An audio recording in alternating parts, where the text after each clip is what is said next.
반갑습니다. 오늘은 바이블 에센스 18번째 시간입니다. 오늘은 출애굽기 25장에서 31장, 35장에서 40장을 중심으로 여러분과 함께 성막 건축에 대해 묵상을 해보도록 하겠습니다. 그리고 오늘 강의로 출애굽기 공부가 모두 끝나므로 다음 주 한 주는 저희 직원들 휴식을 위해서 방송을 쉬도록 하겠습니다. 양해를 부탁드리겠습니다. 지금까지 창세기는 총 10번, 출애굽기는 8번에 걸쳐 공부를 했지요. 제가 바이블 에센스를 처음 시작할 때 말씀드렸던 것처럼 바이블 클래스가 높은 산 위에서 산 아래의 풍경을 쭉 둘러보는 형태로 성경을 개관하는 공부였다면 바이블 에센스는 산 아래에 펼쳐진 숲과 계곡 안으로 직접 들어가서 그 속의 풍경을 좀 더 꼼꼼하게 살펴보는 공부라고 할 수 있습니다. 지금까지 여러분들께서 꾸준히 바이블 에센스를 시청하셨다면 제 말이 동의가 되실 줄로 생각이 됩니다. 그런데 어떤 분들이 또 이런 걱정을 하시더라고요. 분명 바이블 에센스를 시작하면서 성경을 총 100번에 걸쳐 공부하겠다고 했는데 창세기는 10번, 출애굽기는 8번씩이나 하면은 앞으로 나머지 성경 64권을 다 공부하려면은 어떻게 100번 갖고 그것이 가능하겠냐고 말입니다. 그런 질문을 받을 때마다 제가 전혀 걱정 안 하셔도 된다라고 말씀을 드립니다. 창세기나 출애굽기는 앞으로 계속 진행해갈 바이블 에센스의 취지에 맞춰 성경 해석의 기초를 잡는 의미에서 좀 더 상세하게 설명을 드렸던 것이고 이후로는 굵직굵직한 주제들을 중심으로 상당히 빠르게 진행이 될 것입니다. 현재 제 계획으로는 바이블 에센스를 총 100회에 걸쳐 진행한다고 했을 때 구약성경 50회, 신약성경 50회 정도로 반반씩 나눠서 살펴보면은 적당하지 않을까 생각하고 있습니다. 처음에는 구약성경 60회, 신약성경 40회로 강의를 할까 생각도 했었지만은 현재는 앞으로 특별한 일이 없다면은 구약과 신약을 5대5로 공부하려고 생각 중입니다. 사실 여러분과 함께 공부하고 싶은 주제나 이슈가 매우 많습니다만은 공부 욕심을 부리자면 한도 끝도 없을 뿐더러 무엇보다 우리에게 주어진 시간이 한정되어 있으므로 바이블 에센스에 몇 년씩 투자하기는 현실적으로 쉽지가 않습니다. 그래서 아쉽지만은 총 100회로 한정해서 성경의 큰 줄기를 공부해 볼까 합니다. 그리고 혹시 미래에 하나님께서 허락하시고 도와주신다면은 여러분과 함께 조직신학을 또 한 100가지 주제를 갖고 공부하면은 참 좋겠다는 생각을 갖고 있습니다. 제 개인적인 욕심으로는 바이블 클래스처럼 성경 각 권을 개괄해서 공부하는 프로그램과 바이블 에센스처럼 성경에 게시된 구원 역사의 전개에 맞춰 중요한 주제들을 좀 더 상세하게 공부하는 프로그램과 그리고 조직신학적 입장에서 기독교 신앙이란 무엇인가를 체계적이고 입체적으로 공부하는 프로그램까지 해서 최소한 이 세 가지 정도 성경 공부 프로그램이 갖춰지면은 한국의 그리스도인들이 자신이 믿는 바에 대해서 알아야 할 기본적인 소양을 구비하는 데 필요한 매우 유용한 도구가 되지 않을까 생각을 합니다.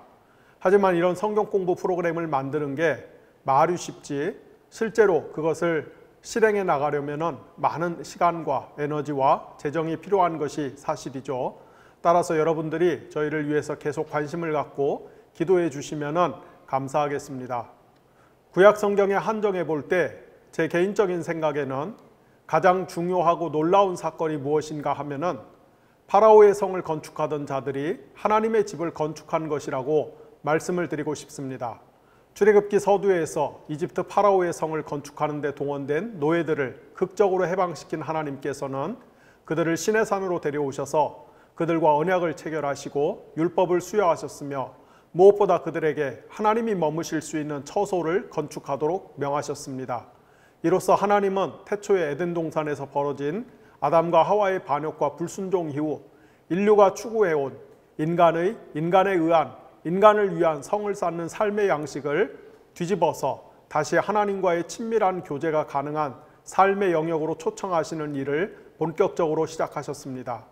그것은 하나님께서 자신이 선택한 백성 가운데 거주하시는 것으로 본격화될 것입니다. 하나님께서 그분의 백성 가운데 임재하신다는 것이야말로 신구약 성경 전체를 관통하고 아우르는 가장 중요한 주제라고 말씀을 드릴 수 있습니다. 하나님께서 자신이 창조하고 선택한 백성 가운데 임재하신다는 그리고 임재하시기를 원하신다는 핵심 주제는 말하자면은 성경에 나오는 수많은 주제라고 하는 진주들을 하나로 묶어주는 고리라고 할 수가 있습니다. 옛말에 구슬이 서말이라도 꿰어야 보배라는 말이 있듯이 성경에 나타난 주옥 같은 주제들을 하나로 엮어주는 핵심 고리가 바로 하나님의 임재라고 할 수가 있는 것입니다. 바이블 클래스를 시청하신 분들은 기억하고 계시겠지만은 제가 성경 전체를 관통하는 다음과 같은 구조에 대해서 누누이 말씀을 드렸지요. 하나님께서 태초에 우주성전을 창조하시고 우주성전을 출범하시고 그리고 구약시대 성막과 솔로몬 성전이라고 하는 지상성전을 건축하시고 신약시대에 참성전으로 예수 그리스도께서 오셔서 그분의 인격과 사역을 통해 인류의 구원을 성취하시고 또 신약시대에 하나님께서 신자들을 지상성전으로 건축하시고 종말의 우주성전을 완성시키는 이 이야기가 성경 전체 이야기라고 할 수가 있습니다. 이 구조에서 오늘은 비에 해당하는 성막 건축에 대해서 살펴볼 것입니다. 방금 전에도 말씀드렸듯이 창조주 하나님의 최고의 관심사는 자신이 선택한 백성 가운데 거하시면서 그들과 깊은 친교를 나누시는 것입니다. 하나님의 이런 관심사와 열정이 성막 건축을 지시하는 출애굽기 말씀에도 잘 나타납니다. 가령 출애굽기 29장 45절에서 46절에는 다음과 같은 말씀이 나옵니다. 내가 이스라엘 자손 가운데 머물면서 그들의 하나님이 되겠다. 그리고 그들은 내가 그들 가운데 머물려고 그들을 이집트 땅에서 이끌어낸 그들의 주 하나님임을 알게 될 것이다. 나는 그들의 주 하나님이다. 여기 보면은 하나님께서 파라오의 학대와 폭정에 시달리던 이스라엘 백성을 해방하신 궁극적인 목표가 그들 가운데 거주하시면서 그들과 친교를 나누기 위함이었다는 것이 명확하게 적시되어 있습니다. 하나님께서 이스라엘 백성을 구원하신 이유는 그들에게 정치적, 사회적 해방을 주시는 것뿐 아니라 더 나아가 그들과 깊은 친교를 나누시기 위함이었습니다. 하나님과의 이런 깊은 친교를 통해 이스라엘은 하나님의 거룩한 백성, 제사장 나라, 그리고 특별한 소유로 자리매김하게 될 것입니다. 시내산에 강림하신 하나님은 모세에게 내가 이스라엘 백성 가운데 거주할 수 있는 거룩한 장소, 즉 성소를 세우라고 말씀하셨습니다. 그리고 바로 이어서 하나님의 집, 즉 성막을 건축하도록 명하셨습니다. 성소란 히브리어로 미크타쉬인데 이 단어는 거룩함을 뜻하는 카도시에서 파생했습니다. 하나님이 머무시는 장소는 거룩한 장소입니다. 성막은 히브리어로 미시칸이며 이 단어는 거하다는 뜻을 가진 히브리어 사칸의 명사형입니다. 성막은 하나님이 거하시는 처소입니다. 성막에는 최소한 두 가지 신학적 의미가 담겨 있습니다. 첫째로 성막은 하나님이 만드신 우주성전의 축소판이라는 점입니다. 이 점은 창세기 1장 1절에서 2장 3절에 나오는 천지창조 사건과 성막 건축 사이의 평행 요소들을 살펴보면 금세 알 수가 있습니다. 먼저 창세기 1장에서 하나님이 총 7번에 걸쳐서 무엇이 있으라는 창조의 말씀을 명령하시는 것처럼 출애굽기 25장에서 31장에서도 총 7번에 걸쳐서 성막의 각 부분을 만들라고 명령하십니다. 예를 들어서 출애굽기 25장 1절, 30장 11절, 17절, 22절, 34절, 또한 창세기 1장 2절에 소개된 대로 하나님이 우주를 창조하실 때 그분의 성령께서 중요한 역할을 수행하신 것처럼 성막을 건축하는 데 있어서도 하나님의 영으로 충만한 부살렐과 오홀리압 같은 사람들의 역할이 도드라지는 것을 볼 수가 있습니다. 세 번째로 하나님이 우주를 창조하신 후 안식하신 것처럼 하나님은 시내산에서 모세에게 성막 건축에 대한 일체의 지시사항을 알려주신 후에 곧바로 출애굽기 31장 12절에서 18절에서 안식일 준수 계명을 재차 말씀하시는 것을 볼 수가 있습니다. 하나님께서 자신이 만든 세계를 바라보시며 안식일을 복주셨던 것처럼 출애굽기 39장 43절에 따르면 모세 역시 성막 건축이 완료된 것을 보면서 이스라엘 백성을 축복하는 장면이 나옵니다.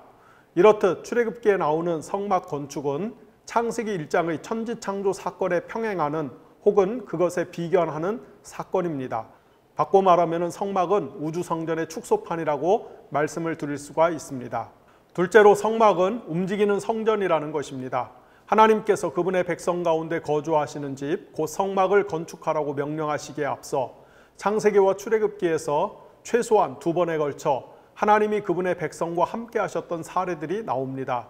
첫 번째 경우는 창세기 2장에서 3장에 나오는 바와 같이 하나님의 에덴 동산에서 아담과 하와와 함께 거하셨던 것이고, 두 번째 경우는 출애굽기 20장에서 24장에 소개된 것처럼 하나님이 시내산에서 이스라엘 백성과 함께 거하셨던 것입니다. 따라서 에덴 동산, 시내산, 그리고 성막은 하나님의 거처라는 관점에서 연속성을 갖습니다. 실제로 에덴 동산, 시내산, 그리고 성막 이 세 가지 장소 모두 크게 세 부분으로 이루어져 있는 것을 볼 수가 있습니다. 먼저 에덴 동산의 경우 정중앙에는 에덴이 있고 그 다음에 동산이 있으며, 세 번째 원이 자리한 곳에는 동산 바깥 세상이 자리하는 것을 볼 수가 있습니다. 그 다음으로 시내산의 경우 맨 꼭대기에서는 하나님과 모세만이 단둘이서 만날 수 있었고, 산 중턱에는 이스라엘의 장로들이 머물 수 있었으며, 이스라엘 백성은 산 기슭에 머물러 있어야만 했습니다. 마지막으로 성막은 여러분이 잘 알고 계시는 것처럼 지성소, 성소, 그리고 성막들 이렇게 세 부분으로 나뉘지요. 따라서 성막은 움직이는 에덴 동산 혹은 움직이는 시내산이라고 말씀을 드릴 수가 있습니다.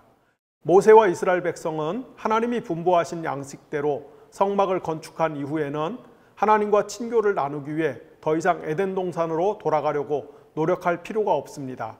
또는 하나님과 친교를 나누기 위해 시내산으로 올라가려고 애를 쓸 필요가 없습니다. 왜냐하면 이제부터 하나님께서 그들 가운데 항상 함께 머무실 것이기 때문입니다. 창조주 하나님께서 피조물인 인간을 찾아오셔서 그들 중에 머물고 계시기 때문에 인간이 하나님을 찾기 위해 안간힘을 쓸 필요가 없게 된 것입니다. 창조주께서 피조물 가운데 자신의 거처를 만들고 항상 함께 하신다. 이것이 은혜가 아니고 무엇이겠습니까?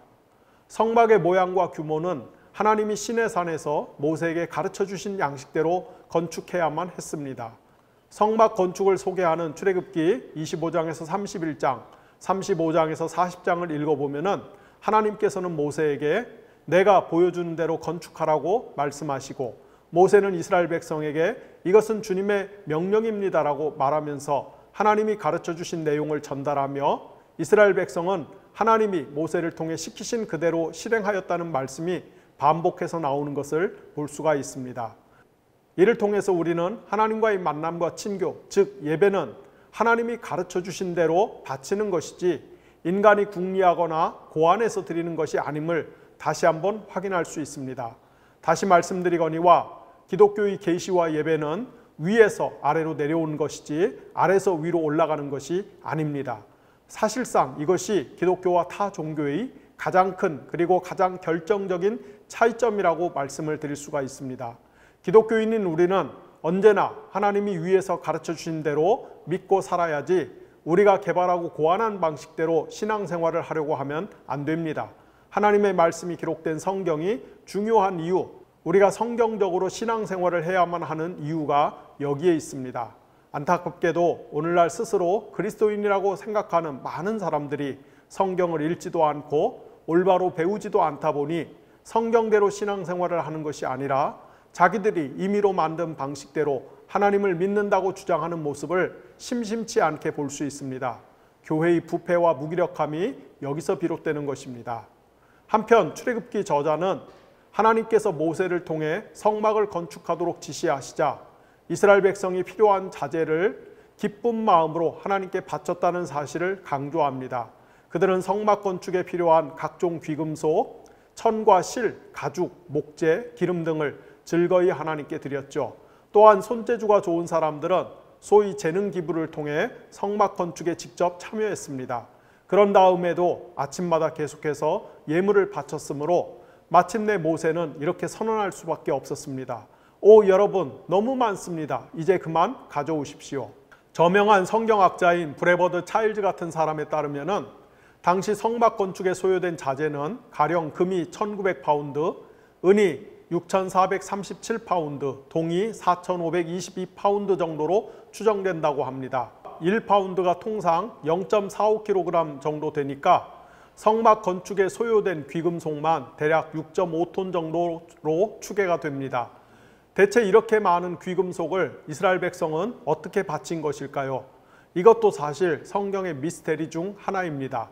다만 성경에서 우리가 그 단초를 찾을 수 있는 것은 이스라엘 백성이 이집트를 탈출할 때 이집트인들로부터 상당한 양의 폐물과 의복을 챙겨서 나왔다라고 하는 출애굽기 12장 35절 36절 말씀을 들 수가 있습니다. 여담입니다마는 우리 한국교회도 선교 초창기부터 예배당을 건축할 때면은 성도들이 힘껏, 아니 때때로 힘에 진하게 제산을 바치는 일들이 많았습니다.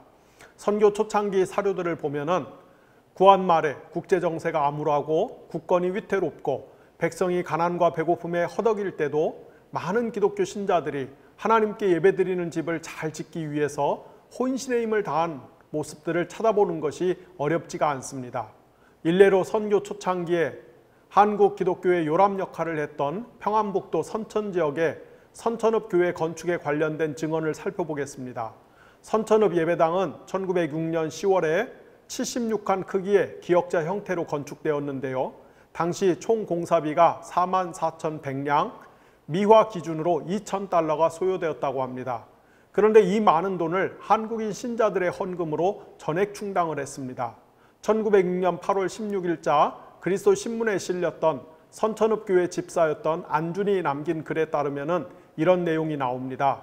선천읍의 교회 선지가 10년이요 서양 목사도 여러 분 있어서 인도하니 각처에서 큰 교회인 줄로 생각하나 실상은 그렇지 못한 것이 교인의 총수를 근일에 상고하니 세례인이 364인이요 원입교인이 320명이요 함께 예배하는 형제 자매를 통계하면 7세 이상이 1,100명 뿐이 오며 예배당을 특별히 짓지 못하고 여러 해 동안 평상한 집을 사서 중수하고 모였는데 심이 좁아 남녀노소가 함께 모이지 못하고 주일 아침 공부는 남녀가 체번하고 오후 예배는 두 곳에 나누어 보았으나 오히려 문 밖에 서는 자가 수백 명인지라. 수년 전부터 새 예배당을 지어볼 생각으로 개미가 쌀알 모으듯 한 돈이 겨우 3만여 량이라 집 지을 예산은 부족하되 이미 터를 닦고 윤사월 25일에 어간 주춧돌 놓는 예식을 행할 때 남녀 교우와 구경꾼까지 수천 명이 모이고 장로 양전백 씨가 연설한 후 위원들이 주춧돌을 들고 표적될 물건을 넣으니 곧 집 짓는 사기와 천여 명 신도의 성명록과 신구약과 찬성시와 대한국 여러 가지 돈과 태극기와 선교의 사기와 연전에 전도하시다가 운산군에서 세상을 떠난 미국 목사 레크 씨의 사진이라. 이날의 형제자매의 안색을 보니 기쁨을 이기지 못하며 환난 중에 은근한 위로를 받고 압제 아래 특별한 자유를 얻었다. 집 지을 재정의 부족함을 듣고 다시 연보하기를 일시에 원하는 고로 그 이튿날 주일 오후에 소원대로 연보할세.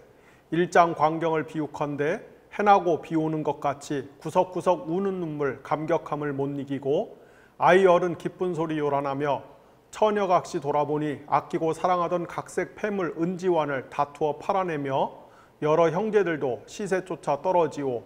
은전백전 모든 재물 모아놓고 통계하니 은지환은 21쌍, 각색 폐물 12가지, 시계 합수 11개요. 이날 연보한 수요는 503천여 량이 올시다. 타처 형제들의 열심 하시는 데 비하면 매우 부끄럽지만 쇠잔한 산골의 가난한 형제 자매의 형편을 생각하면 또한 감사함을 마지 못하나이다. 비단 초창기 한국교회에서만 힘에 진하게 헌금을 한 것이 아니었습니다. 최소한 1980년대까지만 해도 한국교회 신자들 상당수가 본인이 속한 교회가 예배당을 건축한다고 하면 집을 팔고 대출을 받아서 힘에 진하게 헌금을 하는 풍경이 일상적이었습니다. 대한민국 전국 방방곡곡에 세워진 상당수 교회가 다 그렇게 신도들의 희생과 수고로 건축된 것입니다. 그런데 지금은 어떻습니까? 이제는 사람들이 헌금을 잘 안 합니다. 특히 젊은 층으로 갈수록 헌금 개념 자체가 희미해졌습니다. 아니 헌금을 하고 싶어도 못하는 경우가 흔합니다. 1차적으로는 사회 구조가 너무 빡빡하기 때문에 교인들이 먹고 사는 게 힘들다 보니 헌금을 할 여력들이 없기도 하지만은 또 한 가지 우리가 간과할 수 없는 것은 교인들이 헌금을 할 동기를 상실했기 때문이죠. 왜 교인들이 헌금을 할 동기를 잃어버렸습니까?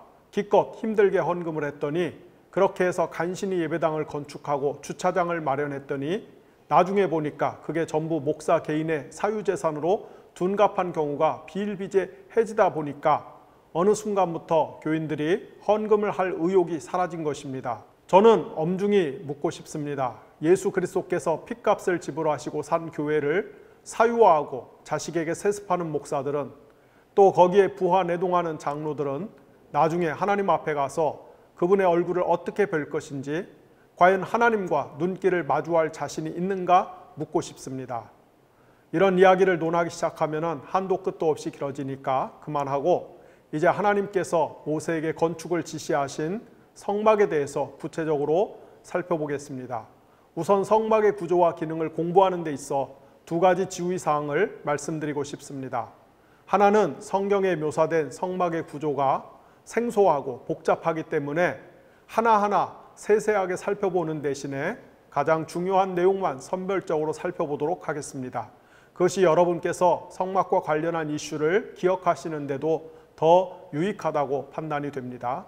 또 하나는 통상 지금까지 성막을 주제로 강의를 해서 인기와 명성을 얻은 분들이 즐겨 하시는 것처럼 성막에 대한 과도한 상징적, 비유적, 은유적 해석을 저는 지양하도록 하겠습니다. 저도 예전에 신학을 공부하던 초창기에는 성막에 대한 소위 신령한 해석, 특히 예수 그리스도의 사역과 관련하여 뭔가 성막 안에 굉장한 의미와 비밀이 감춰져 있는 것처럼 이야기하는 책들에 호기심을 가진 적이 있었는데요. 훗날 신학을 더 많이 그리고 더 깊이 공부하면서 그런 해석들이 별로 신빙성이 높지 않다라는 판단을 하게 되었습니다. 그래서 미리 말씀을 드리는데, 혹시 이 영상을 시청하시는 분들 가운데서 오늘 뭔가 대단히 심오한 내용을 공부할 수 있을 것이라고 기대하고 계시는 분들이 계시다면 이쯤에서 영상 시청을 접으셔도 무방할 것 같습니다. 성막은 크게 세 부분, 곧 지성소, 성소, 그리고 성막들, 이렇게 세 부분으로 구성이 되지요. 첫 번째로 성막의 뜰 혹은 마당 부분은 길이가 약 45.8m, 넓이가 22.9m, 높이 2.3m 크기의 공간입니다. 성막들 주위에는 높받침대 위에 아카시아 나무로 기둥을 세워놓고 거기에 가는 실로 짠 모시 휘장을 연결하여 울타리를 세웠습니다. 성막들의 입구는 동쪽에 있으며 입구의 크기는 약 9m이고 입구의 모시 휘장에 한해서 성색, 자색, 홍색 실로 수를 놓았습니다. 성막은 지성소와 성소로 구성이 됩니다. 성막의 전체 규모는 길이가 약 13.7m, 넓이가 4.6m, 높이 역시 4.6m였습니다. 따라서 얼른 봐도 성막은 크고 화려한 건축물과는 거리가 멉니다. 특히 바빌로니아의 지구라트, 이집트의 신전들과 비교할 때 초라하게 느껴질 정도로 작은 규모입니다. 광야에서 이동하는 성막의 특성상 크게 만들 수 없는 것이 당연하다고 쳐도, 그러나 훗날 솔로몬 왕이 주도하여 건축한 예루살렘 성전 역시 규모가 그리 크지 않습니다. 온 우주를 창조하신 위대한 하나님의 거처가 이방 종교에서 섬기는 우상들의 신전보다 규모 면에서 월등하게 왜소합니다. 여기서 우리는 하나님을 예배하고 만나는 장소의 특별한 가치와 의미는 하나님께서 그곳에 임재하신다는 데 있는 것이지 건물의 웅장함에 달려있는 것이 아니라는 점을 다시 한번 깨닫게 됩니다. 지금까지 기독교 역사에서 엄청난 규모의 성당과 예배당을 건축한 일들이 많았습니다마는 가령 유럽의 어마어마한 크기의 성당과 교회들이 오늘날 관광지로 전락하거나 술집 혹은 타종교의 시설로 팔리는 경우들이 속출하고, 우리나라의 경우도 현재 한국교회가 처해 있는 암울한 상황을 고려할 때 앞으로 그런 전철을 뒤따르지 않을 것이라는 보장이 없는 상태입니다. 하나님의 임재를 잃어버리고 고작 건물 크기를 자랑하다가는 말로가 비참할 수밖에 없다는 것을 우리가 잊지 말아야만 하겠습니다. 성막은 총 4겹의 천으로 이루어졌습니다. 출애굽기 26장 1절에 따르면 성막 내부의 첫 번째 천은 가늘게 꼰 모시실과 청색실과 자색실과 홍색실로 그룹을 정교하게 수놓은 10폭의 휘장으로 만들어야 했습니다. 가늘게 꼰 모시는 아마에서 추출한 흰색의 값비싼 직물로 주로 이집트에서 생산되던 재료이며, 본문에서는 이집트의 왕실이나 부유한 귀족들이 착용하던 최상품 모시를 가리킵니다. 따라서 성막 내부의 벽은 당시 왕과 귀족들만이 입을 수 있었던 값비싼 흰색 모시로 만들었습니다. 그리고 성막 내부의 벽 역할을 한 흰색 모시천에는 청색, 자색, 홍색 염료로 물들인 모직실로 그룹이라 불리는 천상의 존재를 수놓았습니다. 청색 염료는 청색 혹은 보라색 빛을 띠는 자주색 염료를 가리키는 말로 지중해의 달팽이로 만들었으며 굉장히 비싼 염료였습니다. 성경시대에는 오늘날처럼 색깔이 들어간 옷은 가격이 너무나 비싸서 아무나 입을 수 있는 것이 아니었습니다. 청색, 자색 염료는 주로 왕실에서만 사용되었으며 따라서 성막 내부는 왕실의 방과 같은 재료로 만들었습니다. 성막의 외부는 총 3겹의 층으로 이루어졌습니다. 성막 내부의 흰색 모시천과 맞닿은 두 번째 덮개는 염소털로 만들었고 그 바깥의 세 번째 덮개는 붉은색 물을 들인 수량의 가죽을 사용했습니다. 그리고 맨 바깥의 덮개는 방수가 가능한 재료, 곧 해달 가죽 혹은 돌고래 가죽을 사용했습니다. 사실 네 번째 덮개에 사용된 재료는 번역하기가 매우 어려워서 가령 영어의 NIV 같은 성경에서는 그냥 내구성이 좋은 가죽이라고 번역을 했습니다. 다음 그림을 보시면 성막이 어떤 형태인지를 대충 감이 오실 것입니다. 물론 이 그림은 실제 성막을 재현한 것이 아니라 성경의 진술을 바탕으로 화가가 상상력을 더해 만든 것입니다.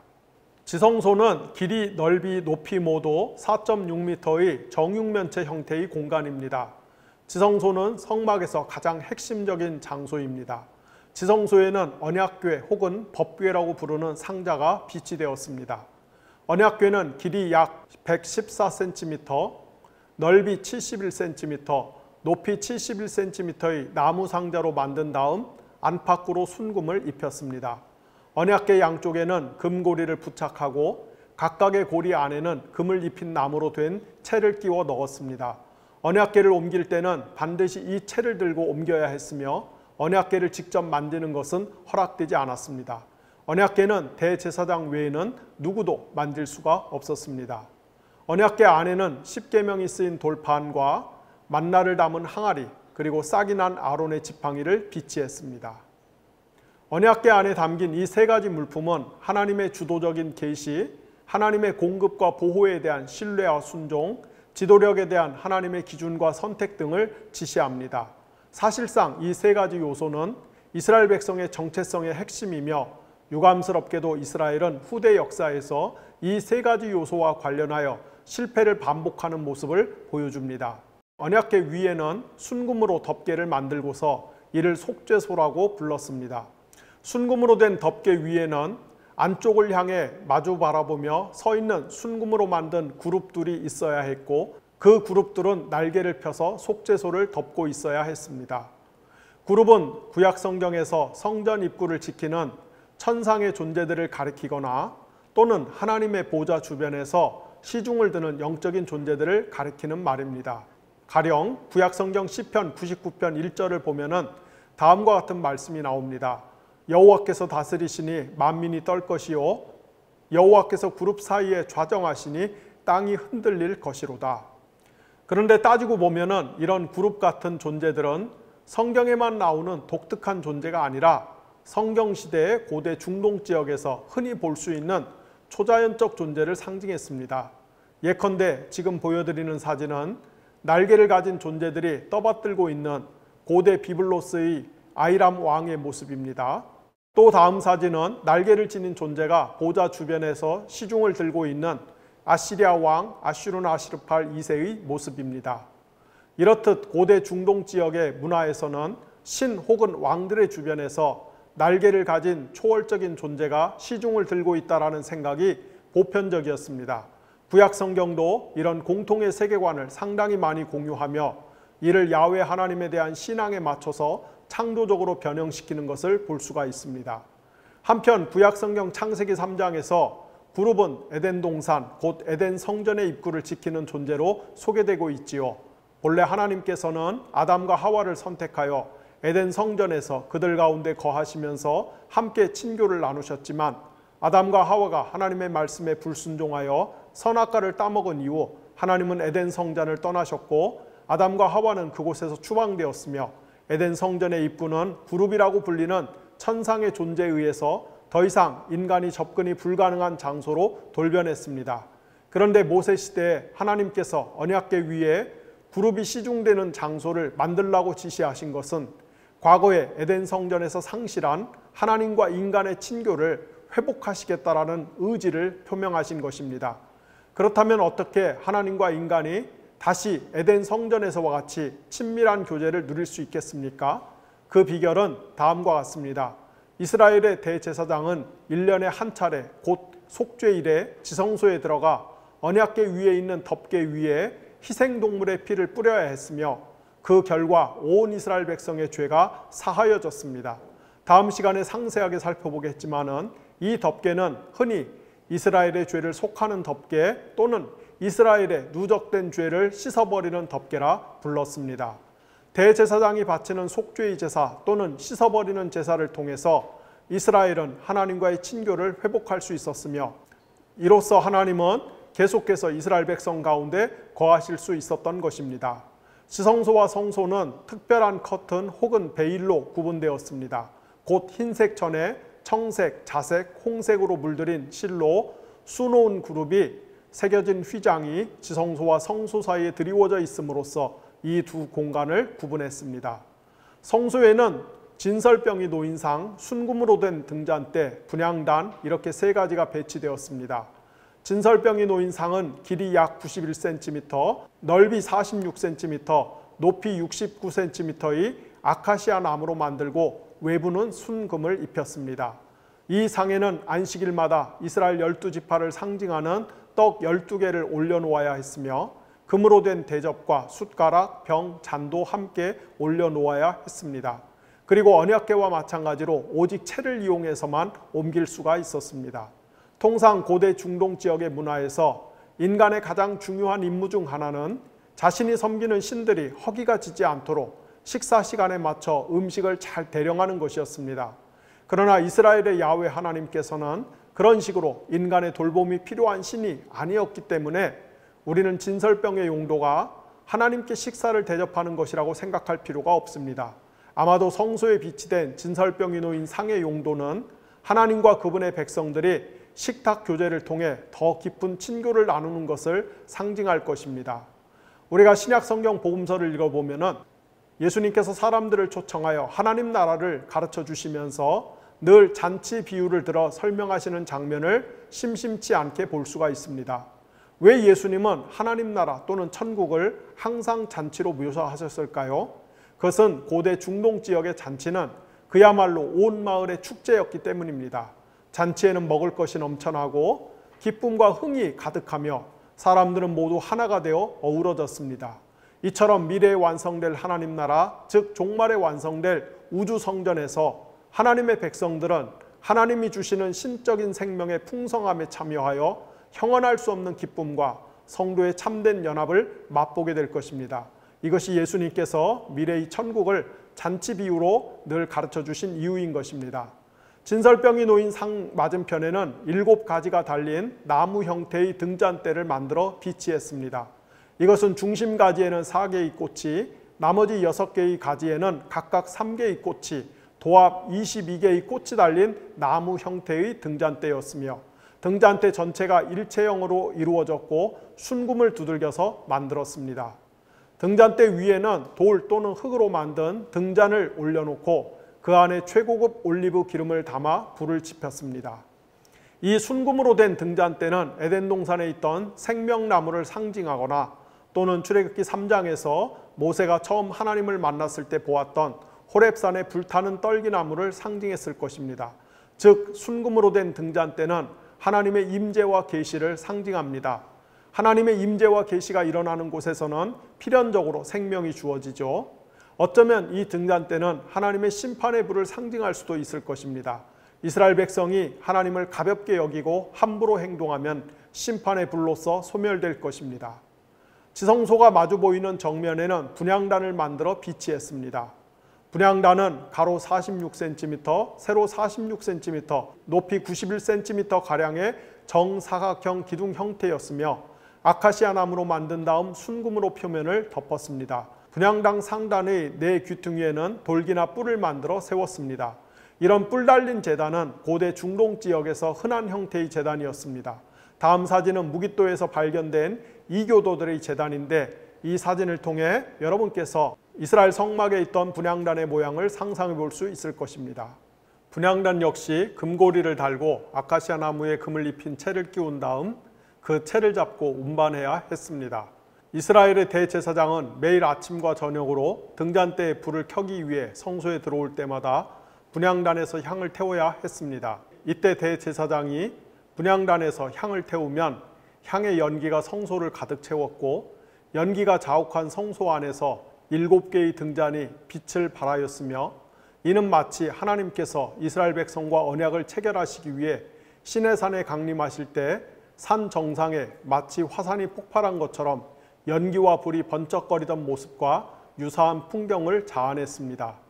또한 연기가 자욱한 성소 안에서 등잔대의 불이 번쩍이는 모습은 하나님께서 40년에 걸친 광야 생활 기간 내내 낮에는 구름 기둥으로 밤에는 불 기둥으로 그들을 인도하시고 동행하시던 장면과도 유사합니다.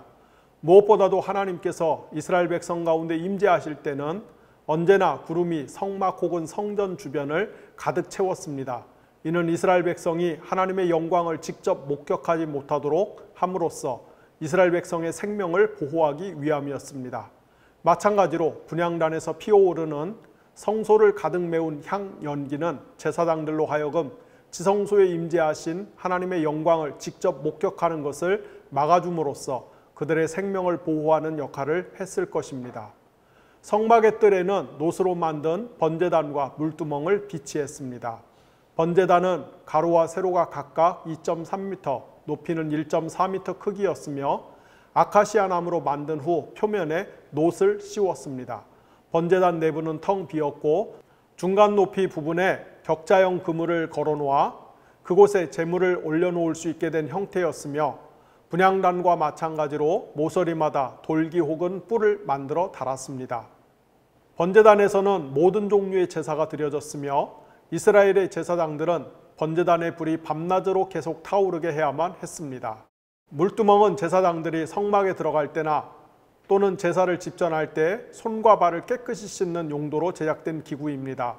제사장들은 하나님께 나아갈 때나 제사를 집전할 때 반드시 깨끗이 씻어야만 했으며, 이를 어길 시에는 죽음으로 대가를 치러야 했습니다. 물두멍은 성막 입구에서 봉사하는 여성들이 기증한 놋 혹은 청동 거울로 만들었습니다. 청동 거울은 고대 사회에서 아주 소중한 고가의 재산 목록 중 하나였습니다.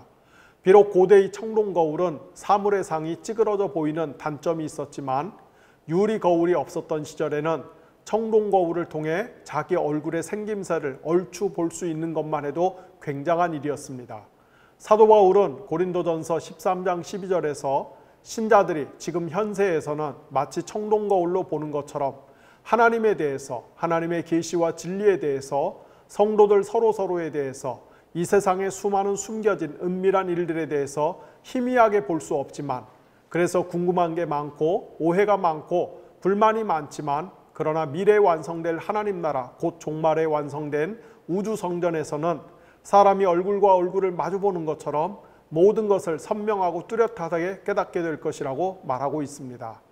자, 이렇게 해서 간단하게 성막의 구조와 기능에 대해서 살펴봤고, 이번에는 훨씬 더 간단하게 대제사장이 착용한 의복에 대해서 말씀을 드리도록 하겠습니다. 하나님께서는 출애굽기 25장부터 31장에서 모세에게 성막을 어떻게 건축할지를 계시하던 중 말씀 중간에 이스라엘의 대제사장 및 제사장들이 입어야 할 의복과 그들을 위임하는 의식에 대해서 일러주십니다. 죄송한 말씀입니다만 그 부분에 대한 상세한 설명은 여러분께서 성경을 직접 읽으시면서 참조하시면 좋겠습니다. 지금 보여드리는 그림은 성경의 내용을 기초로 이스라엘의 대제사장의 복장이 아마도 이런 형태였을 것이라는 상상도입니다. 여기서 제가 강조하고 싶은 것은 대제사장이 착용한 복장에서 가장 중요한 것을 두 가지 꼽자면 어깨에 걸친 견대와 가슴에 착용한 판결 가슴바지라고 말씀을 드리고 싶습니다. 대제사장의 가슴에 착용한 판결 가슴바지는 청색과 자색과 홍색 염료로 물들인 실로 만든 정사각형 모양의 이스라엘 12지파를 상징하는 12개의 보석을 박은 후 그 안에 우림과 둠밈을 넣어둔 것입니다. 대제사장의 어깨에는 두 개의 홍옥수에 이스라엘 12지파를 각기 6개씩 나눠서 새긴 후 금태에 물려서 견대에 부착하였습니다. 이렇게 대제사장이 자신의 양쪽 어깨에 이스라엘의 12지파를 짊어지고 다니면 하나님께서 늘 그들을 기억하실 것입니다. 요약하면은 이스라엘의 대제사장은 살아있는 성막입니다. 앞서 제가 성막은 움직이는 에덴 동산 혹은 움직이는 신의 산과 같다고 말씀드린 것처럼 대제사장은 살아있는 성막과 같은 존재입니다. 첫째, 성막과 대제사장의 의복 모두 성령이 충만한 사람이 제작했습니다. 둘째, 성막과 대제사장의 의복을 만드는 데 사용된 재료가 동일한 것을 볼 수가 있습니다. 셋째, 성막에 이스라엘 12지파를 상징하는 12개의 떡이 놓여 있듯이 대제사장의 가슴과 어깨에도 이스라엘 12지파를 상징하는 보석이 새겨져 있습니다. 넷째, 지성소에 비치된 언약궤 안에 10계명이 새겨진 돌판이 놓여 있듯이 대제사장의 가슴에 부착된 판결 가슴바지 안에는 빛과 진리를 상징하는 우림과 둠밈이 담겨 있습니다. 다섯째, 성막의 기구 제작이 완료된 후 모든 기구에 거룩한 기름을 발라서 성별했듯이 대제사장도 거룩하게 구별하기 위해서 기름을 발랐습니다. 여섯째, 성막의 제단에 희생동물의 피를 뿌렸듯이 대제사장을 위임할 때도 그의 오른쪽 귀와 엄지손가락과 발가락에 동물의 피를 뿌렸습니다. 이렇듯 이스라엘의 대제사장은 살아있는 성막 또는 살아있는 성전이라고 할 수가 있습니다. 왜 이 사실이 중요합니까? 우리는 훗날 신약 성경에 이르러 우리 주님 예수 그리스도께서 참된 대제사장이시자 참된 성전으로서 십자가에서 구속사역을 완성하신 것을 목도하기 때문입니다. 예수 그리스도께서는 대제사장의 신분으로 자신을 십자가에서 제물로 바쳐 인류를 위한 속죄제사를 하나님께 드림으로 성전의 참된 기능을 성취하십니다. 이런 부분에 대한 상세한 공부는 앞으로 바이블 에센스에서 신약 성경을 강의할 때 다루도록 하겠습니다. 어쨌거나 모세 시대의 이스라엘의 대제사장은 장래에 오실 예수 그리스도를 예표하는 살아있는 성막 혹은 성전과 같은 인물이라는 점을 여러분이 기억하시면 좋겠습니다. 이제 말씀을 정리하도록 하겠습니다.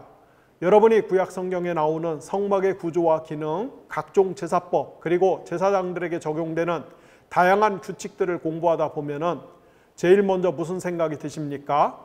어렵다, 복잡하다, 무슨 말인지 잘 모르겠다. 그런 반응들이 제일 많을 것입니다.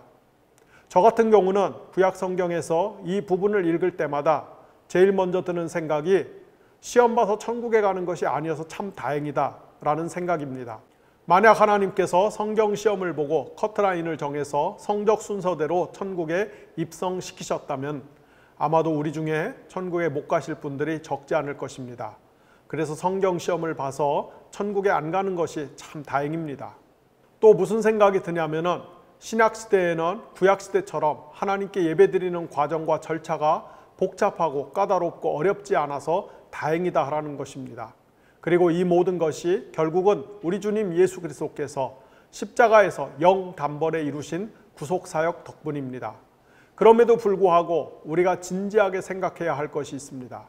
그것은 우리가 구약시대의 성도들처럼 복잡하고 까다로운 제사를 드리지는 않지만은 그러나 우리 역시 성령을 통해 하나님의 임재를 모시고 살아가는 오늘 우리 시대의 살아있는 성전으로서 우리가 하나님께 바치는 삶의 제사를 얼마나 정성스럽게 드리고 있는지 각자 자신의 신앙 양심에 손을 얹고 진지하게 성찰해 봤으면 좋겠습니다. 특별히 오늘날처럼 교회들이 본분을 상실하고 제 기능을 못하는 시대에 그 결과 많은 그리스도인이 교회 공동체를 등진 채 혼자 힘겹게 신앙을 지켜야만 하는 시대에 그럼에도 자기 믿음을 잘 지키고 경건 생활을 유지하기 위해서 또한 성전으로 부름받은 우리가 하나님이 받으시기에 합당한 삶의 제사를 드리려면 얼마나 세심한 주의를 기울여야 하는지를 잘 생각해 보셨으면 좋겠습니다. 지역교회들이 제 기능과 역할을 못하는 것과는 별개로 우리 자신이 하나님께 삶의 제사를 통해 영광을 돌리는 것은 다름 아닌 우리 자신의 목이기 때문입니다. 기도하겠습니다. 하나님 아버지 감사합니다. 오늘 저희들에게 성령을 부어주시고 저희들이 성령님을 모시고 살아가는 하나님의 참된 성전으로서 삶의 제사를 정성스럽게 올바르게 경건하게 거룩하게 드릴 수 있는 지혜와 용기와 능력을 허락하여 주시기를 원합니다. 하나님 아버지, 한국교회를 불쌍히 여겨주시고 한국교회 지도자들을 경성시켜 주시기를 원합니다. 교회는 살아계신 예수 그리스도를 모시는 그분의 몸이며 하나님의 소유이며 거룩한 거처인데 어찌된 영문인지 이 거룩한 교회가 하나님의 것이 아니라 마치 인간의 것처럼 둔갑하여서 교회를 사유화하고 세습하고 판매하고 종교 영업을 하는 그런 사람들의 소굴이 된 이 비참한 현실을 하나님께서 불쌍히 여겨주시고 한국교회 안에 용맹스러운 하나님의 사람들, 거룩한 하나님의 사람들, 옳고 그름을 분별할 수 있는 하나님의 사람들, 그리고 하나님의 편에 서서 과감하게 진리를 외칠 수 있는 사람들을 일으켜 세워주심으로 인하여서 교회가 사람의 손에서 하나님의 손으로 다시 복구되고 복원되는 이런 놀라운 은혜의 역사가 일어날 수 있도록 도와주시기를 원합니다. 하나님, 이 땅의 정치를 불쌍히 여겨주시기를 원합니다. 정치인들이 국민을 고통스럽게 하고 괴롭히고 국민의 삶을 피폐하게 하는 일들이 다반사로 일어나고 있는 이 불행한 현실을 불쌍히 여겨주시기를 원합니다. 우리가 인간의 정치에 대해서 궁극적인 소망과 기대를 가져서도 안 되겠지만은, 그러나 좋은 정치를 만들고 좋은 정치 현실을 만드는 데 있어서 우리가 가진 책임들이 있는 것을 기억하게 하여 주시고, 교회가 사악한 정치의 도구가 되어서 사악한 정치의 뒷배가 되어서 사람들을 더욱 고통의 수렁에 몰아넣는 이런 악행에 동참하지 않도록 하나님, 교회의 분별력을 더하여 주시고 깨닫게 하여 주시기를 원합니다. 정치인들이 국민을 두려워하게 하시고 국민의 복지를, 국민의 복리를, 국민의 인권을 진지하게 고민하고 추진할 수 있도록 도와주시고 국민을 섬기는 정치를 할 수 있도록 이 땅의 정치를 하나님이 개혁시켜 주시고 나쁜 뿌리를 끊어주시고 나쁜 정치 세력들을 혁파하여 주시고 새로운 정치의 질서와 새로운 정치의 세력들이 형성될 수 있도록 은혜를 더하여 주시기를 원합니다. 오늘도 이 영상을 보는 분들 가운데 몸과 마음이 지치고 피폐하고 아플고 하나님 아무런 소망이 없는 그런 절망적인 상황 가운데 있는 분들이 계십니다. 손을 내밀어 그분들을 붙잡아 주시고 위로하여 주시고 안수하여 주시고 치료하여 주시고 모든 굴레와 올무로부터 해방되는 놀라운 하나님의 구원의 역사가 일어날 수 있도록 도와주시기를 원합니다. 오랫동안 침상에 누워있는 분들에게 주님 명령하셔서 사랑하는 딸아, 사랑하는 아들아, 예수의 이름으로 명하노니 일어나라 말씀하여 주시옵시고 주님이 손을 잡고 벌떡 일으켜 세워주시는 큰 치유의 역사들이 일어날 수 있도록 도와주시기를 원합니다. 우리가 수많은 우상을 섬기는 관계로 우리 자신이 마음의 감옥을 만들어 놓고 그 안에 갇혀서 모든 불행과 슬픔과 번민과 우울함에 짓눌려 사는 모든 현실로부터 저희를 해방시켜 주시옵시고 하나님의 성령께서 주시는 놀라운 평안과 기쁨을 회복할 수 있도록 구원의 은총을 회복할 수 있도록 성령이 주시는 자유함을 회복할 수 있도록 기름 부어 주시기를 원합니다. 감사드리며 예수님의 이름으로 기도를 드렸습니다. 아멘.